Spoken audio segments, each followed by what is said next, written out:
Welcome to Launch Code, a premier business podcast, starring Evan Hafer, Mat Best, and Jared Taylor.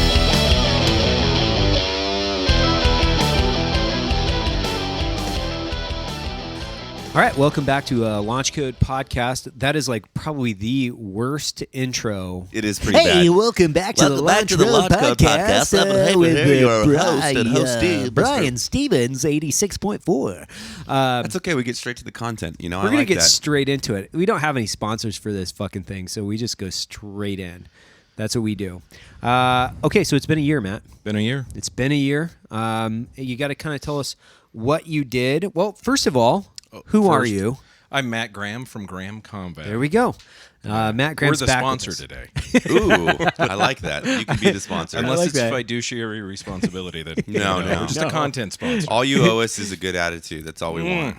So up next then is who? So last year we sat down with you. We talked about our history together, kind of your training evolution, what you're doing. We want to update, so we want to see like what you've been doing for the last year. A year in the life of Graham Combat. Yeah. So we got a lot of messages actually because they loved your conversation. And I do want to put this out, which is where can they find you? I want to do this a couple times throughout this. So GrahamCombat.com. there you go. That's where we're at. And do you answer emails I do. personally? You do. I do. Okay. Not all of them. I pick one. Right. Thousands come in, Right. and I just benevolently, I will like pick one Right. out, and I'll be like, today, Doug in Ephrata gets his answer, Gets and the I will reply. write it out there. Yeah, no, we do. We typically answer them. Okay, and you're up in Seattle still, right? Yeah, Okay. Seattle area. Seattle Just call it area. Seattle area. All right. So tell us what you've been up to for the last year. we had a good year. It's a year in this industry, so it's obviously the training industry or the gun industry or the world industry that we're in for us, and so it's has its ups and downs. We have some innovations that we've brought to market and are working at bringing to market, some sight systems. So our patent actually dropped on that on Friday. So a new pistol sighting system that brings the rear sight closer to the front sight. Focal banding. It's like science. Science and Science and stuff. So we took a gun, Okay. dipped it in science, and now, And then that's now we what you use have it. now. Yeah. and now we use it. Yeah, now we use it. It sounds like science might have just. It sounds like you might have just like shit science all over. Kinda. It was. Is that- It was like we like if science, like if we're doing a intelligence test and we talk about like the word association piece. So if science is to poo as monkeys are to process, then we put the gun in the monkey cage and they just threw poo at it. It's a beautiful But analogy. I was the monkey. I was the monkey. and the pooer. So Last so it's- year, when we talked earlier, just to give people some context, Matt and I've known each other for several years. I've taken, I've taken some instruction from you. We could classify it as that.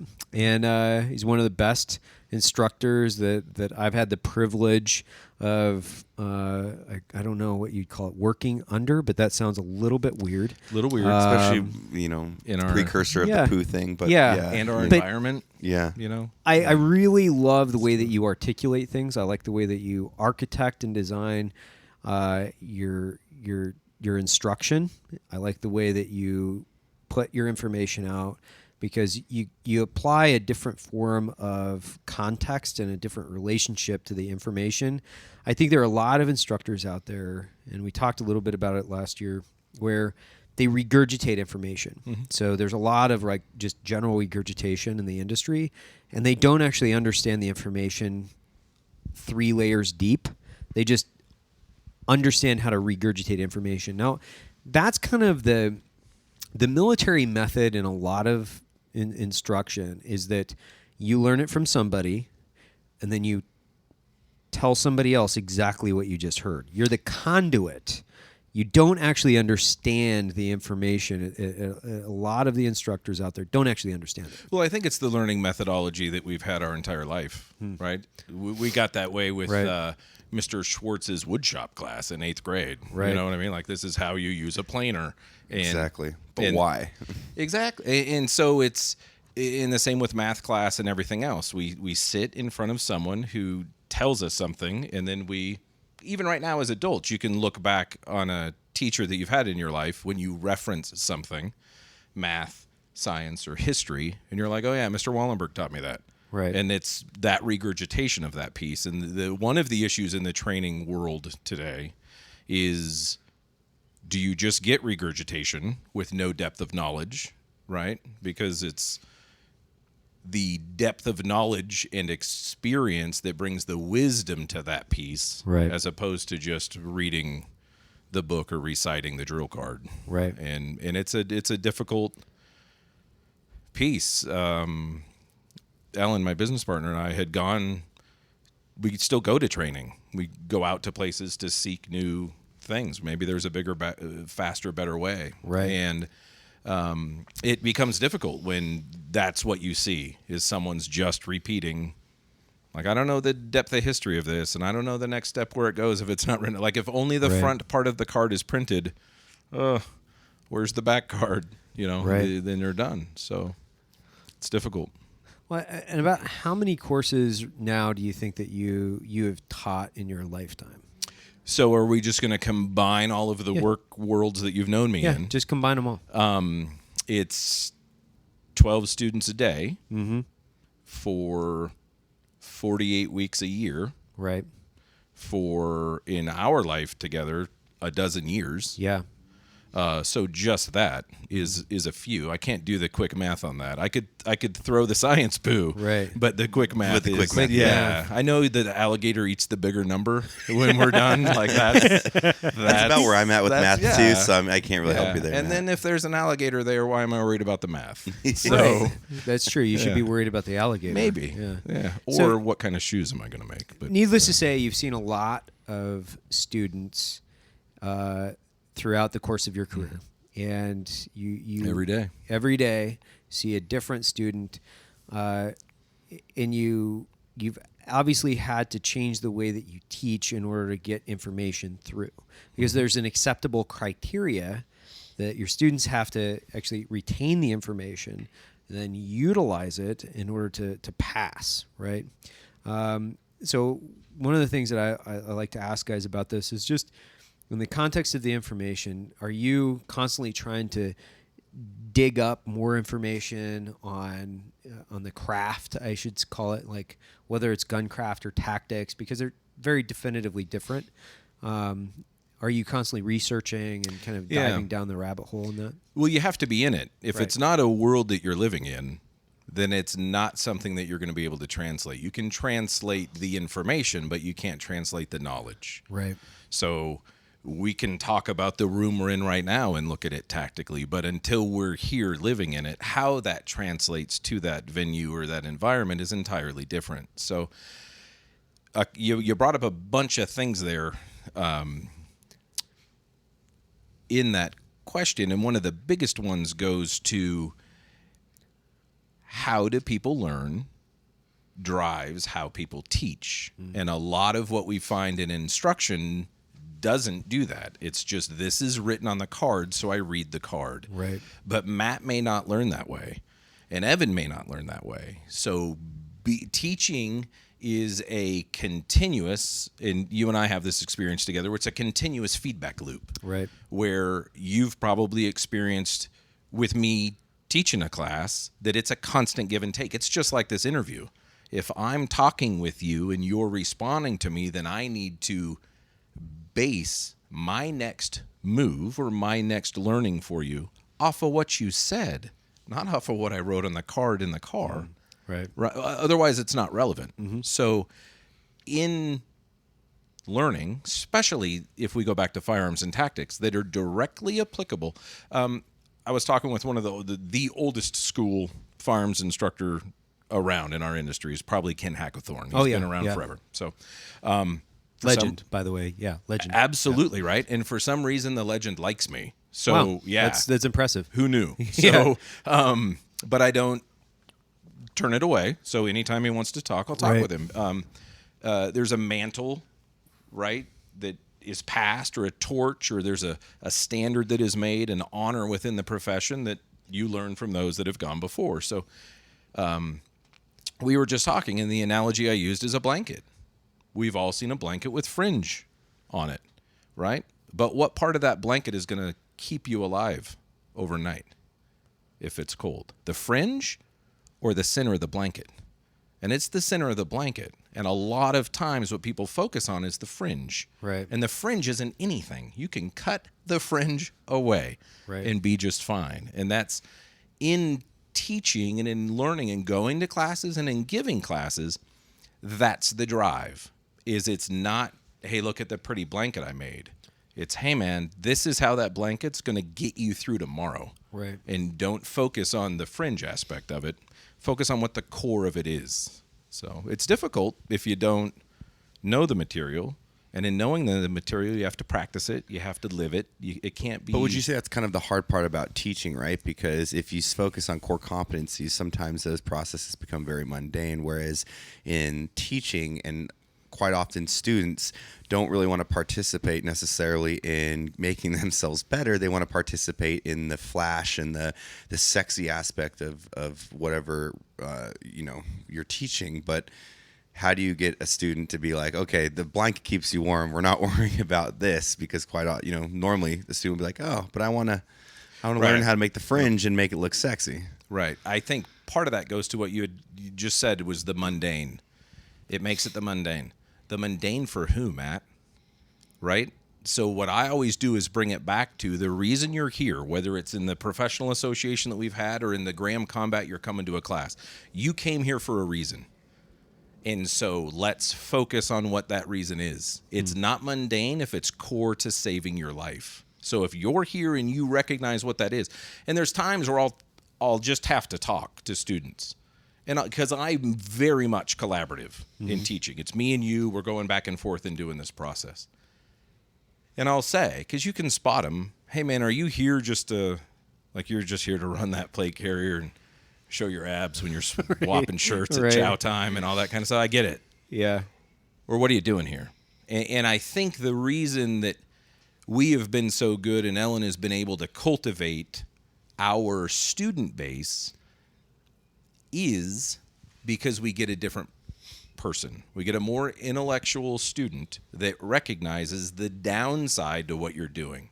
So it could be mundane when the downside is nothing, right? There's no downside to what's going on here. But when you approach it, look at business.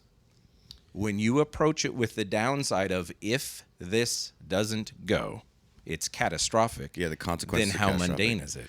How I totally agree in that. I mean, I feel like I've had that perspective throughout training courses I've been in, because I realize the real application of it and the consequences associated with a failure. But I feel like in the current industry, a lot more people are focused on things that are not life-saving. It's more of, the social media world that we live in. And can I show off, a boot rack on my pistol rather than worrying about how to put a bullet on a target? Yeah, and we're pretty good. I'm pretty good at being fairly honest with how things are going, and we don't have time. You came here to this class for these 1 day, 3 day, 5 days, 2 weeks, however long it is, to get what I have, and we don't have time. So typically I'll just call that out quickly. And like I said, over the years that we've integrated the way we believe in the way we present the information, we've cultivated a type of student that comes to us. And so we still get them. I won't call them out by names. But yeah. But that's awesome. You can attract a higher level of talent and student to kind of really, participate in what you're teaching. Well, and what's interesting too is it's not, and you know this from in the industry, it's not typically a higher level of talent. It's a higher level of engagement. Mm-hmm. It's an individual who has said, hey, I may have zero talent, but I recognize that what you're speaking is truth, and what I need is the center of the blanket. Right. And so where are we? And being able to recognize that and cultivate that. It's extremely difficult to do from a teaching side. It's very hard to have 15 different people in front of you and teach and speak to them individually. Right. But just like the analogy I used earlier, the example of our previous teachers in life, we all know one that spoke to us or taught us in a way that to this day we still remember. And that is what I see as my obligation to that class. You came here, I have a set of keys, and as I move through each one of these keys, I'm going to find the one that unlocks you and works with you, and then we're going to drive on from there. So it's just finding that finesse to be able to manifest that. It's difficult, but I value it. I think it translates to people that, you've been there. I think it translates. Well, and who's coming to a Graham Combat course right now? Like, Everybody. Everybody, right? Yeah, all walks of life. Yeah, so, and the reason I asked that is I wanted to ask the second question, which is, we've been hit up a lot by guys that are like, man, I don't even know where to begin, and maybe they got a few years of military service, but they're looking for some help, some outside training. I don't even know where to begin.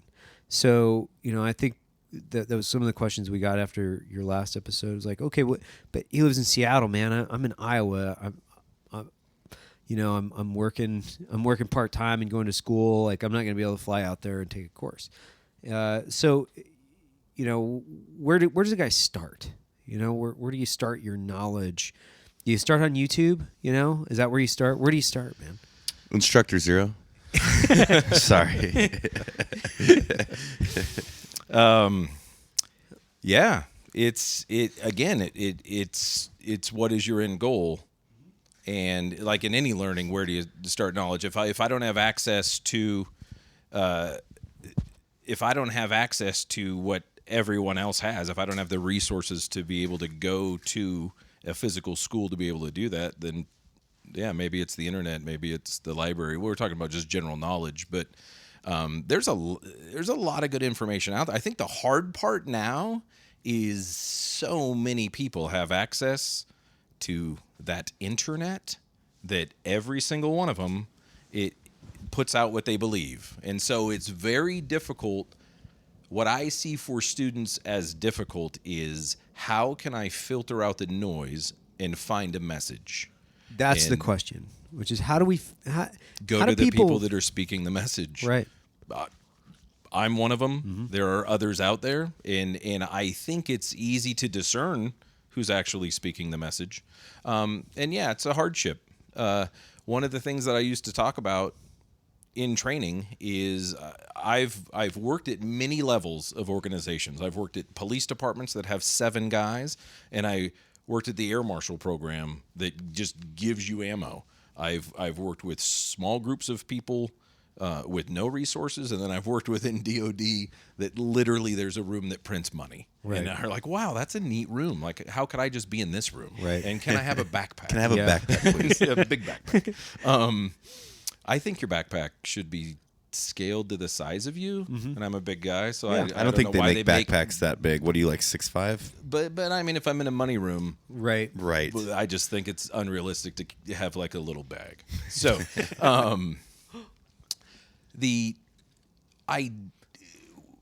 in presenting all of that information and in bringing all of those things out there, we offer a scholarship. Oh, really? To law enforcement and military, and we offered it for I think 2 years. And nobody applied. Are you serious? So in the entire country, in giving out a free scholarship to come train to mitigate all of those things that you're talking about, those barriers for someone to get to the message, nobody would fill out the form, write the essay, right, and have a letter from their supervisor for 2 years. Wow. So after that time, we thought, maybe it's not working. Right. So we stopped it. And then, now, we've, over the past 2 years now, had students come. We just finished a course and had a police officer from the Northeast come down and came through a class. And On a scholarship program? yeah, absolutely. That's phenomenal. Yeah, it's a. Are you hoping he kind of goes back to his department, it spreads that knowledge as well, and gets the other guys trained up a little bit? Well, you're speaking the message again. So that's the piece. If he's come and heard the message and recognized that it is applicable and is different, it's not noise, right? It's totally legitimate information. Then yeah, he's going to go back and be able to share that. So the resources argument, it's interesting because people find ways to not do something, Right. and it's just as easy to find a way to do it. Right? If there's Oh, I totally believe there's two types of people in the world. There's people that find excuses to do things like properly at all costs, and there's people that find excuses to not do things. I mean, I think someone like Evan as a business partner is just that way. I mean, if the guy's terrible, he'll find it like sick. He'll find an excuse to make himself go to work. Whereas most other people will find the most moderate, mild excuse to not go to work. So it's a bizarre psychology with some people. Yeah, and it's where is what means more to me? Where am I going to focus my time, my resources? So maybe I am working a part-time job. Maybe I am going to school. Maybe it is difficult to come up with a bunch of rounds in the travel from, the Midwest out to a class. I understand all of those things. Yeah. And one of the things that I would always say is I stopped keeping track of it at 62. As a guy who has gone through this world professionally in my professional life, I have gone to 62 courses that I paid for out of my own pocket Right. to develop me to the point that I am. I stopped the number at 62 because then the G started paying for more of them. Right. But yeah, so I say back to that same person, yeah, it's tough, man. I paid for 62 of them. Right. So you just have to decide where that resource needs to go. And again, what's the downside? Is $400 in tuition worth my life? Yeah, well then maybe I'll, Right. cut back on the affliction shirts.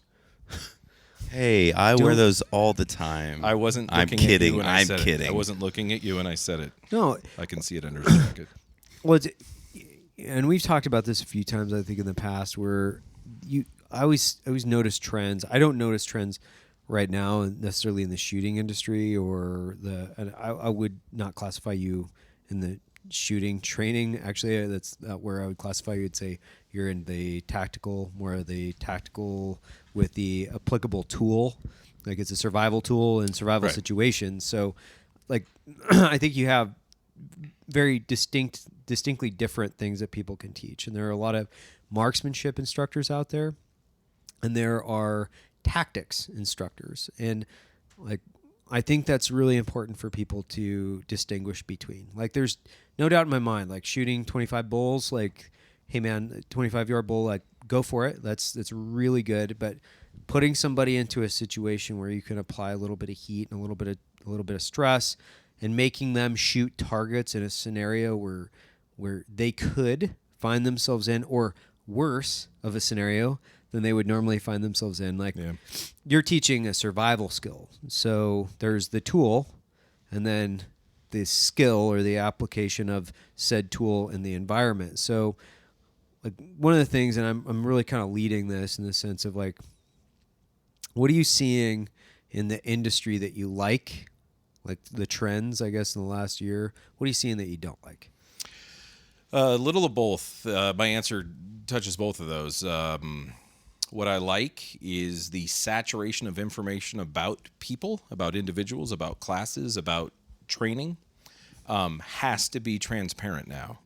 So those that can't do it have no place to hide. Right. And I like that. Now, it's terrifying because every single person is digging into every single piece, but maybe some of that noise, that white noise that's keeping the message from getting out there, has now been mitigated a little bit. Right. It's really difficult to, from a business standpoint, it's difficult to differentiate yourself from a competitor when 350 million people have access to the same platform of information. Right. And consistently push out the same information, whether it's good or bad. So you start to see trending and or focus going to places where it's not there. It's like a false alarm, right? It's like the nuclear weapon launched at Hawaii a couple of weeks ago. Like, it doesn't exist. But hey, guess what? It's, people thought it did. So I like that. I like that there's a big equalizer out there now, so people can say, nope, I've actually been to an individual that you've never heard of, and he's phenomenal. Or I've been to a person that you hear of all the time, and you know what? I was unimpressed with it, or I didn't learn from it. Right. So I like that, and I don't like that. It's just kind of the world we're in. I think with our normal life of boutique answers and getting back to handcrafted home style gear and goods, we're seeing that trend in the training world as well.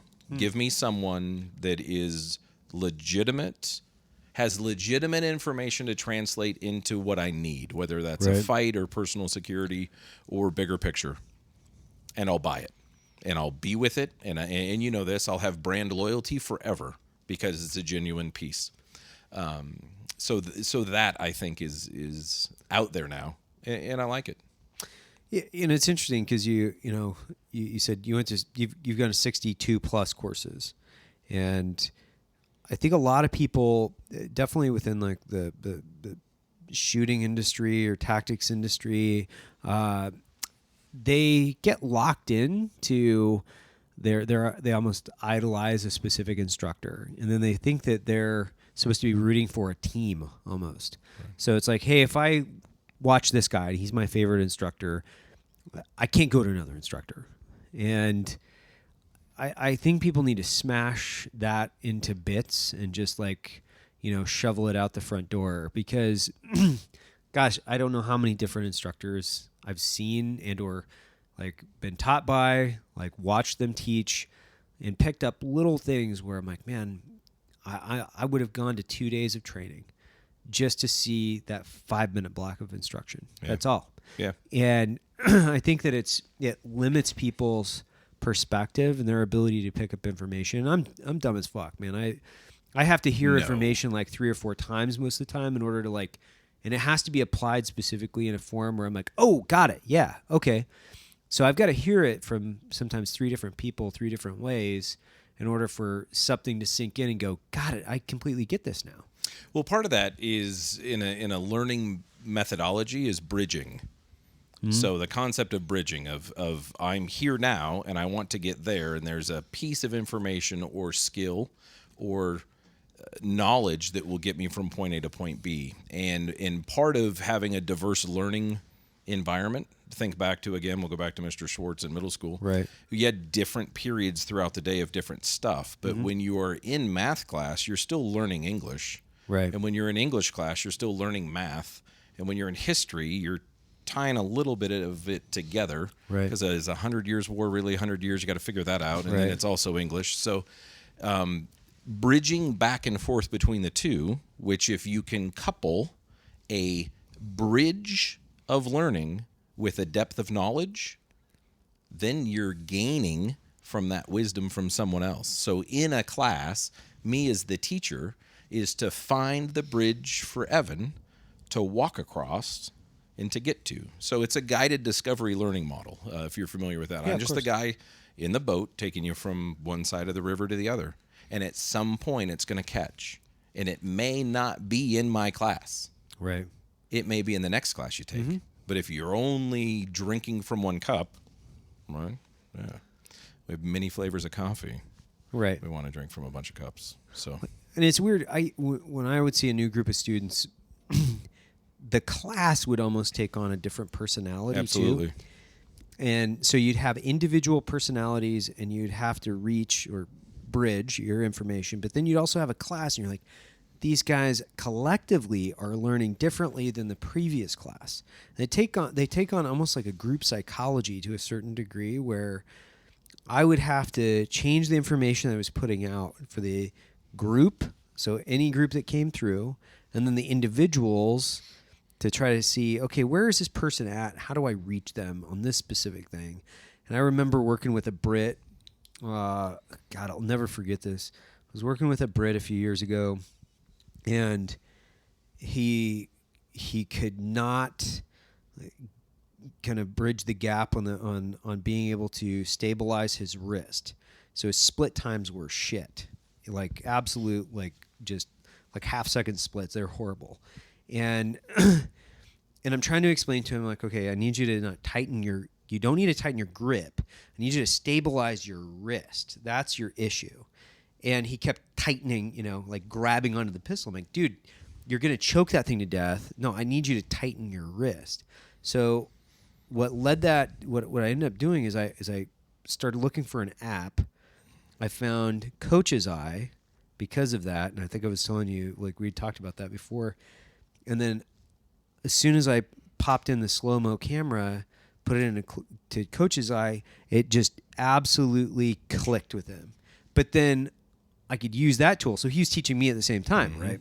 Absolutely. So then because I had to solve that problem and I could not convey this piece of information, I need you to tighten your wrist, not your hand. Like I don't need this grip further. I don't need you to milk this thing, man. I need you to just this. And it was interesting because I ended up using this tool for another year after that. So I could draw angles, and it solved a ton of problems for me. So at the same time, because you're getting so many reps in as an instructor, and if you're an active problem solver doing the same thing, people don't understand that when they go to an instructor that has so many reps with so many different students, they have, just statistically, they're going to have more tools in their bag in order to reach them more effectively. Well, you see more things, too. It's the numbers. They're bound to come up, right? So that's the idea behind that rep piece, and it's what you had to do, though, which is the big differentiation, which I think needs to be made in this industry, is what you had to do was have a vested interest in the student. If you hadn't done that, which you've also seen happen, we've all lived a life where someone just was like, yeah, man, not everybody gets it, right? I mean, that's just the way it is. It's easy. Yeah. So it's called indige good enough. Yeah. So it's one of those things where when you had that interest, you sought for yourself, what can I do to translate this information better? Which is not only the idea that we had just talked about of a student seeking out different learning, but a teacher seeking out different ways to teach. And I think that goes to the professionalism of the craft. Right. If you're an actual professional of your craft, then you're always a student, right? Like I continue to go to classes. I continue to find different things, tons of different things, to be able to kind of refine myself, and then which one of those things that I'm doing translates to now what I teach Monday to Friday. And it may come from somewhere totally different. It may come from filming somebody on the phone. It may come from drawing. It may come from another piece where I say, okay, Matt, show me, pick up a pencil and draw for me what you see in your sight picture. Right. And then when drawn, say, now draw it the size you see it relative to your target. And what you'll often see when you do that is people aren't looking at the proper places. Otherwise, it would be drawn perspectively differently. And you're able to say, yeah, this is what we need you to change. Oh, yeah, man, I never knew that. Yep. Or do what you're doing, Britt, and teach it to him. Right. Turn to the guy next to you and tell him exactly the same thing. Because when you repeat the information, do you understand it? And you find whether it works. And it's funny because teaching through an interpreter was one of the most challenging things that has I to be could clean, ever do. Right? Like and you have to distill the information. There's no excess pontification. Yeah. You have to Words get mean everything. things. Yes, words mean things, and you have to drill it down to the KISS principle of information. You have to be able to get through like on the mark. So just like shooting in the repetition piece, it's like the information has to be drilled down to the point of like, this is so simple. See, but don't we want that? Yes. And that's the thing. That's what was like so interesting, because we'll talk about that from a teaching side, And it's great. But then also when I'm fighting, what do I need? Right. I need clean, right? I need clear. I need simple angles. I need, if I can't shoot something directly, then I need to shoot it indirectly. And it's one of those things where it's so simple, yet becomes, like we're talking about in the industry, the fringe. It becomes about all these other things, right? Like, oh, you don't have that new piece of kit? And you're like, well, no, because that new piece of kit doesn't do anything Right. to manufacture like this fight that I'm in, right, and make it cleaner, faster, more efficient. So, yeah, I look for that in everything, of from human movement to interaction to dynamics to physiological and visual perception. The fast sight that we developed and are bringing to market, the pistol sights, the rear sight is pushed all the way forward towards the front sight. It's in the same focal band, so your eye visually perceives the sights together in focus. So now when I teach you to shoot, I'm not saying, hey, the front one's going to be in focus, Right. but the rear's blurry. gonna Don't be worry blurry. about the rear's blurry, man. Don't worry about that one. Like those are just two things in the back that, it's only 50% of the equation, but whatever. Right. You know what I mean? Like it's Yeah. Are you guys going into production on that kind of stuff? yeah, we're doing some things. Okay. So yeah. I'd be super interested to take that to the range and shoot it. It's good times. What it does is so we worked on the project for 2 years prior to bringing it. It was a project that started within my DoD life, so it's valid. You know what I mean? Right. Like in this world of like, yeah, man, you're wearing a different color shirt and like off with that guy's head. Right. So this, Right. the scarlet letter of tactics world. Right. We know it's true before we even brought it out. So, yeah, it's focal banding and it's pretty dynamic. It minimizes the process that you implement in shooting by 25%. So my eye Wow. to my rear sight to my front sight to my threat now becomes my eye to my sights to my threat. Right. It is the mechanical equivalent of a heads-up display. It's Got the French term for it is badass, is what it is. It's badass. Yeah. Badass. Yeah. Which What's- is totally that's different cool. than bidet. Is That's that going to surprise. be on Graham Combat, or is it going to be? We through have a somebody video else? out on it now. Oh, you do? On Okay. the science behind it. Right.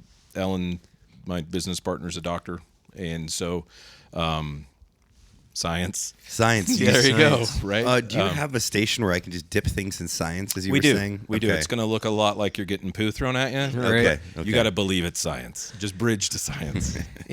Besides, like professional life, like what are you training for? Like besides the fact, like I know you're an instructor, but what are your You mean like perceived threats? bagpiping? Like, do I spend my time No, I mean, learning the bagpipes? what are your perceived threats? Like, you're a family man. Like, I mean, the normal person when they need to ask themselves some questions. I think in realities of life, obviously, and just kind of like looking at statistical probability of bumping into things that go bad.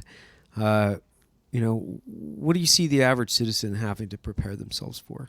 The biggest piece is a willingness to fight. Mm-hmm. I think that's the thing is people go to classes, people buy all the gear, and then they don't have a willingness to step up and inflict violence on something. And that is, then what are we doing? Right? Then you're just here for the show. Like we talked about, you're just here for the fringe. You're just here to have fun. You're going to run. And that's totally fine. Right. Right? Like I've never played a round of golf. Mm-hmm. I haven't. I get it. It's a thing. It's like a real sport. It's out there, but me going out and playing 18 holes, okay, that's fine. Like we could go do that tomorrow. But recognizing that doesn't make me a professional golfer. Right. And so if I'm going to be a professional golfer, then I better be dedicated to what's going on. So if I'm going to take on the responsibility of me defending my family, well, then I better recognize that first piece, which is when it comes time to defend them, right? You are more effective in saving a life, the more effective you are at taking a life. But if you're not willing to stand in the gap and fight, right? Let's go ball it out and see what happens.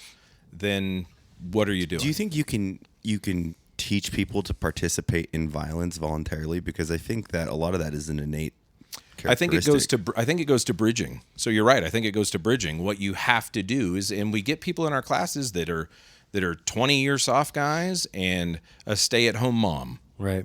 And how do you teach them the same information? Number one, the information, like you said before, Evan, is very simple. Right? It's very simple. It's you're here, they're there, you're using an implement, whatever that may be, to inflict violence in order to save yourself. Now, are you willing to do that? Because if you can bridge the willing piece, then yeah.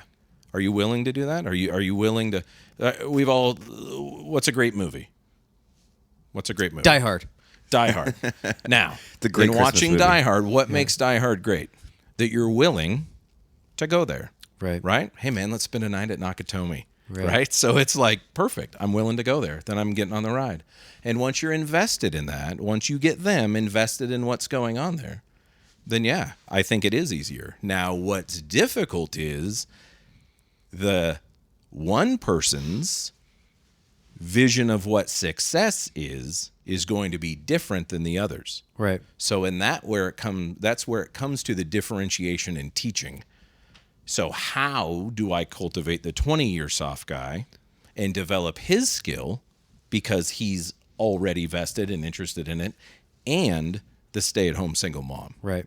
How do I get those both to the same? Because the act is the same, right? Is a gunfight in a war zone different than a gunfight for a cop? Bullets are bullets, man. Exactly. So then, and this goes back to the industry. So then why do we make a distinction between gunfights for cops and soldiers and gunfights for stay-at-home moms, or gunfights for guys that are like horrible at what they're doing, right? Is what's a shitty pistol? Like High Point.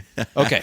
I was going to say it, but So a 9mm High Point. Oh, right? Good veteran-owned company. I'm sure the guy's squared away, but I'm not a big fan of the platform. We'll just talk about a low-end pistol. Yeah, low-end pistol. Can a low-end pistol put rounds in people and put them on the deck? Sure. Absolutely. Just as much as a high-end pistol. So what makes a low-end pistol put people on the ground? A willingness of an individual standing there and holding it to keep their front sight on that threat long enough to do it. So then it comes down to the individual, not the gear. Right. And what this industry suffers from daily is the gear will make me better. Right? And you guys say, the SF guys have said it my entire life, man. It's a Green Beret. It's even a shitty hat, right? Like it can't keep the rain off your face. Like it's just horrible. Like It's the worst piece of gear ever. It's funny. Yeah. But what does it represent and what you're willing to do? Yeah. Everything, right? Yeah. All cards are on the table. All options are at my disposal. Okay, well then let's go. It's the Armageddon piece, right? Worst possible thing imaginable. I'm a huge proponent of that too, where it's just kind of like, it's like cosplay. You can dress like a Viking. It doesn't make you one, you know, just because you put the little leather straps on and the helmet and you got a sword. Okay, let's go to a sword fight, dude. Where it's, if you invested the time in yourself and building those skill sets individually, and then now how do I maybe have gear that can help optimize the functionality of the skill sets that I've learned? I'm on that, but I mean, I shoot a stock Glock. That's the one I carry. It's a 43 or 19, and everybody always makes fun of me, like, "Oh, you haven't got this and that on it." I'm like, man, I've put hundreds of thousands of rounds through a stock Glock. I'm not going to relearn my trigger reset to get a nice hair pull trigger. I don't want it, because I've already engraved it so much in my brain. That's what I'm used to, and I know under stress I'm going to go back to what I've done for the last 10 years of my life. Right. I have my Glock's March of 1986 pistol, so it is older than me. It is, and it is. Yeah. The things that I like right now, I mean, it's not a question. It's just, throwing it out there. Like, I really like to see scenario-based training being more, I guess, pervasive in the industry. Now, the danger that I see with this is that I ran scenarios my entire adult life. And scenarios can create really bad training scars. If they're not executed well by people that understand what they're doing, they will fuck people up, like completely fuck them up. And that's me just kind of weighing my own experience in it a little bit too heavy, in the sense of like, if you put somebody in a scenario, they're going to get better, but that's not necessarily what I've seen, I guess, in the course of my life. What do you feel? How do you feel about the use of? How would you classify like a simunition? The use of simunitions in scenario-based training? Because I'm seeing more of it. Yeah, we do. We do an entire course. We do our Kill House class, which is exactly what it is. Mm-hmm. It's 3 days. Starts on a flat range with live guns, because if I can get you to manipulate your gun in an efficient manner before taking you into the house, then when you manipulate your gun in an efficient manner in the house, you're going to be more effective. Right. So day one is live range. We get you on the same page with how you need to manipulate. Your gun can only be in 3 places, right? It can be muzzle up, muzzle down, and muzzle out. Right. And that's it. Those are whether it's in a holster, whether it's slung in a truck, doesn't matter. Those are the only places it can be. So from that, we take you into a house, and we go into a structure, and we go into how do I interact with this structure? What do I look for? How do I mitigate my environment through that? And we use exclusively force-on-force scenarios in there. Right. And what we do is a hybrid of micro scenarios. So I don't need a scenario, and this is oftentimes happens. I don't need a scenario to go 12 minutes, right, to have you go through all of this. Right. It's much more effective to let a scenario go 30 seconds to a minute and just give you more repetition in that. Mm-hmm. And also what that gives us the ability to do is isolate each segment of what I'm looking for you to learn, right, and to validate that you're learning it. So we use it. We rely on it really well. I think it's a phenomenal teaching tool. Mm-hmm. The interesting side of it is you cannot manufacture stress.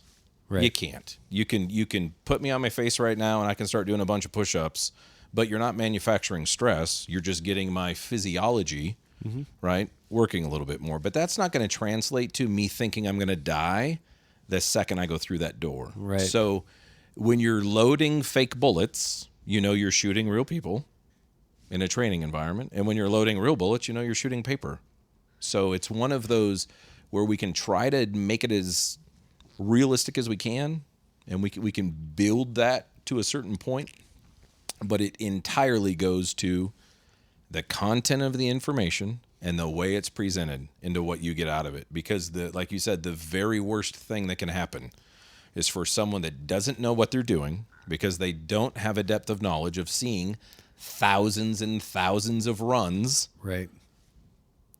They do a scenario. As a teacher, they create a scenario not knowing the depth of the knowledge of what they have to get, and then let it run. And that person think of all of the bridging that is going on in their learning, from what they see to what they hear to where they move to what they feel to how they get their gun in their hand. Like all of those things can be happening poorly, and the person that created that environment doesn't even recognize it. So. Right. So we isolate skills. We isolate all of the fundamentals that we find successful in that environment from the lifetime of working in it and teaching it, and we present them that way. And how do you see the change in the training environment, as far as like, do you think that it will eventually evolve to more scenario-based training where people are, I guess, siloing these things? Because we know the difference between an elevated heart rate drill and a scenario, right? So right. You just talked about elevated heart rate drills, which when we talk about like acclimation, and that's like, you've got your flat range drills, you've got your elevated heart rate drills, you've got scenario-based training, all of which kind of induce different elements, and really it's for the student and the instructor, right? So do you see that evolution happening? Do you think that the instructors out there are evolving their training to a great degree, or the good ones are? Yeah. Okay. Like that's what I'll say. Yeah, absolutely. We're pushing the edge on everything we do, and right. the great part about the blessing that I have is that I still have my DoD life. Yeah. And so I constantly get to tell myself, who's the guinea pig? Right. Is it the Graham Combat class that drives the DoD student or is it the DoD student that the Graham Combat class benefits from? Because if you were to show up in a Graham Combat class, it would be transparent to you. I don't present those classes or information differently than I do my Monday to Friday DoD life. The fight's the fight, right? And the individual there needs the information just as much. Absolutely. So it's presented in entirely the same way. And I think a successful program kind of threads all of them together because you got to have them all. So do some flat range, do some stress inoculation, do some force on force, do some live runs in a live house, and kind of find where your balance is in that. And that's what we do is as that guided discovery learning piece. I'm just there to show you, hey man, this is where you're at. This is the validation of what you believed and what you're performing. So if you're not performing it, right, it's not on me. What I basically say is, Evan, when you're standing there, like, prove me wrong. Like, here's the technique. Right. Go for it. Prove me wrong. Like, show me if you have something better. And this happens all the time. We've all lived this life. A guy will stand there and say, yeah, man, that's not how we did it I got a better way. Then Delta do NASA. it. Right, then do it, yeah. Right. Then show me. Then right here, right now, prove it. Right. And most times it's like, well, like I grab didn't my bring wrist. my I spurs. mean my other wrist. I didn't bring my spurs. My horse is in the shop. It's a hey man, this is none of those Right. things. Yeah. And And that goes to the fight. And that's what I think differentiates us. What I always say is fight with what you carry. right. So if you don't carry a chest rig full of 8 magazines, right, dude. and strobes, You're preaching to the choir. Because That's then- one of my biggest frustrations in the whole tactical industry. then take a pistol, Yeah. put it in your jeans, put a mag in your back pocket, put a light in your hand, and go to fucking war. Let's go, right? But if that's what you carry, then that's what you train with. Yeah. And if you don't, then what are you trying to prove? Like, I would rather spend time developing my fighting skills with that lamp. Because guess what? Right now, You're that gonna has use the that thing. mass. Yeah, according to science. That has the mass, and I have the velocity to make that. It's super funny you say that. I don't know if you ever watched a video I did years ago. It's called How to Be Tactical. And one of the inserts in that sketch was the instructor had like 3 guys all in full kit, long guns. And they're like, wait, I carry a Glock. Why do I have full kit in an AR? You know, it's like, it's bizarre to me that people, and I get like the entertainment component of it, right? It's super fun to put on kit, run around and play Army if you've never done it. Like, totally get it. But if you're going there as a life-saving course to develop your personal skill sets, like, I don't understand why people are out there with an AR. That's why I shoot so much pistol, because the only time I will be shooting an AR to save my life at this point will be my bedside AR. The only time ever. And I think I have enough skills to do that. So it's like, I carry a pistol everywhere I go. So I better be very competent in my presentation of that pistol. And, you know. We do a good drill of just random pistols, Yeah. right? When you have 15 students in a class, okay, get your gun on the deck, and there you go. Like, there's the pistols, because what makes you think the pistol you're going to use is yours? Right. It may be the guy standing in the lobby. Okay, I'm going to pick that pistol up and I'm going to go to work. And that goes back to the mindset piece. If I've not chosen already that when I step out through the threshold, I'm in the fight, right? Because that's the reality of it. If you carry a pistol and it's in your holster, you're already in a gunfight. If you're a concealed carry person, I'm not a law enforcement guy, right? I don't have credentials anymore. Yeah.